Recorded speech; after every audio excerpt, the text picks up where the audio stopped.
Business related কিছু আলোচনা করছি। এটা হচ্ছে আপনার অফিস ম্যানেজমেন্টের উপর। অফিসের রিমোট টিম আন্তর্জাতিক শাখা পরিচালনার জন্য সর্বোত্তম প্রযুক্তিগত পন্থাটি যেটা হচ্ছে ক্লাউড ভিত্তিক ডকুমেন্ট শেয়ারিং, ভিডিও কনফারেন্স এবং unified communication platform. In two ইন্ড encryption প্রযুক্তি অফিস ব্যবস্থাপনায় কেন ব্যবহৃত হয়? সংবেদনশীল তথ্যের নিরাপত্তা নিশ্চিত করতে। অফিসে ফাইল ম্যানেজমেন্ট সিস্টেমের আর্কাইভিং। অফিসে ক্লাউড কম্পিউটিং ব্যবহারের সবচেয়ে বড় সুবিধা হচ্ছে তথ্য সংরক্ষণের খরচ কমানো। একজন অফিস ম্যানেজারের জন্য সবচেয়ে গুরুত্বপূর্ণ দক্ষতা হচ্ছে মানুষের ব্যবস্থাপনা দক্ষতা।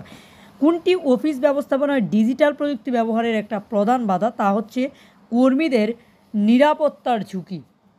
কোম্পানির সেক্রেটারির প্রধান দায়িত্ব হচ্ছে কোম্পানি আইন ও নীতিমালা বাস্তবায়ন, বোর্ড মিটিং ও রেকর্ডের দায়িত্ব। কোম্পানির সেক্রেটারির আইনি বাধ্যবাধকতা হচ্ছে RJSC-তে কোম্পানির নিয়মিত রিপোর্ট দাখিল করা।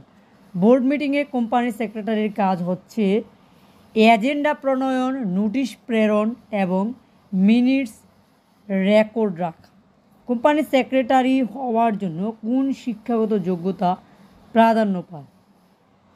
চার্টার্ড সেক্রেটারি বা ICSB সদস্য। গোপন নথি ও তথ্য সংরক্ষণের দায়িত্বেও হচ্ছে কোম্পানির সেক্রেটারি। কোনটি কোম্পানির সেক্রেটারির কর্তব্য নয়?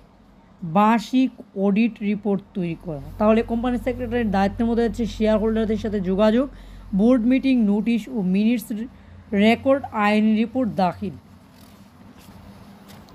কোন অফিস নথিপত্র কোম্পানির সেক্রেটারি প্রস্তুত ও সংরক্ষণ করে? তা হচ্ছে এজেন্ডা, নোটিশ, মিনিটস এবং রেজুলেশন। এতক্ষণ সাথে থাকার জন্য অনেক